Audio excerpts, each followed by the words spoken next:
पवारांच्या बारामतीतला एक व्हिडिओ सध्या बराच व्हायरल होतोय। जुन्या वादातून एका तरुणाला बेदम मारहाण करण्यात आली आणि त्याचा व्हिडिओ शहरात व्हायरल पोलिसांनी तातडीने कारवाई केली।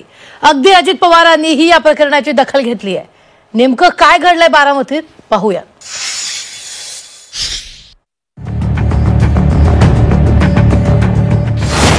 बारामतीत तरुणांची दादागिरी।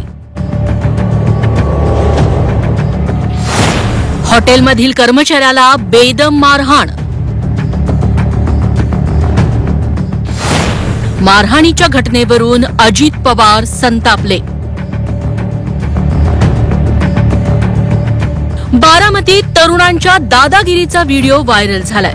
बारामती शहरातील MIDC परिसरात पुण्यश्लोक अहिल्यादेवी होळकर शासकीय वैद्यकीय महाविद्यालयाच्या परिसरात एका हॉटेलवर काम करणाऱ्या हेमंत भिसे या तरुणाला तिघांनी मारहाण केली। हेमंत भिसे हा हॉटेलच्या काउंटरवर बसलेला असताना अचानक दोन तरुण तिथे आले आणि त्याला मारहाण करू लागले। काही कळायच्या आत कुलूप पितळेच्या भांड्यानं तरुणांनी हेमंतच्या डोक्यावर वार केले। या हल्ल्यात हेमंत गंभीर जखमी झाला। या दोघांनी त्याला हॉटेलच्या बाहेर नेऊनही बेदम मारहाण केली। त्याचा व्हिडिओ व्हायरल झाल्यावर पोलिसांनी कारवाईला सुरुवात केली। बारामती पोलिसांनी एकूण चौघांपैकी 2 आरोपींना ताब्यात घेतलंय। जुन्या वादातून ही मारहाण झाल्याचं पोलिसांनी सांगितलंय।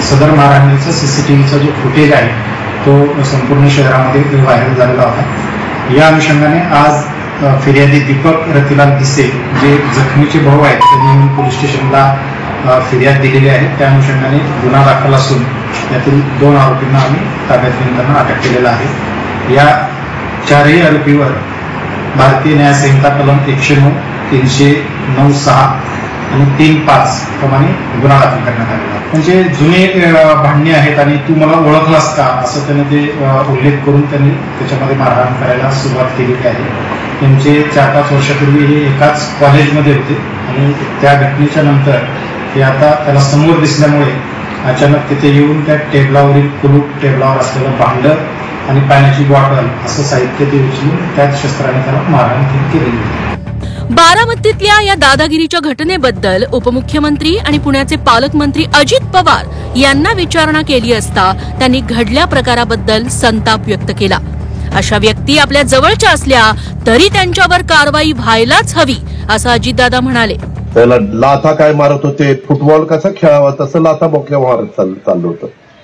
मी पोलिसांना सांगितलं उद्या अजित पवारच्या जवळचा कार्यकर्ता हनुमंतराव कुणी असलं आणि त्याच्या मुलांनी जरी असलं केलं तर त्याचा बंदोबस्त करायचा। बिरादार आणि याला राठोडला सांगितलेलं मी असला अजिबात खपून देणार नाही। त्यांच्यावर केसेस, त्यांच्यावर असे का गुन्हे लागतील की ते सतत असे गुन्हे करत राहिले तर पुढे मोका पण लावेल। मकोका त्याला आपण मोका म्हणतो पण ते खरं मकोका आहे। तर मेहरबानी करा, कुणी कायदा हातात घेऊ नका। राज्यात दादागिरी, गुंडगिरीचं प्रमाण वाढलंय। दहशत माजवण्यासाठी मारहाण करणं, अमानुष छळ करणं, प्रसंगी जीव घेण्याचे प्रकार राज्यात वाढत चाललेत। आता तर उपमुख्यमंत्र्यांच्या शहरातही दादागिरी करणाऱ्यांचा आत्मविश्वास वाढलेला दिसतोय। आता या गुंड आरोपींना योग्य शासन देऊन बारामतीत कायद्याचं राज्य आहे हे पोलीस दाखवून देतात का हेच पाहायचं। जावेद मुलानीसह ब्युरो रिपोर्ट, झी 24 तास, बारामती।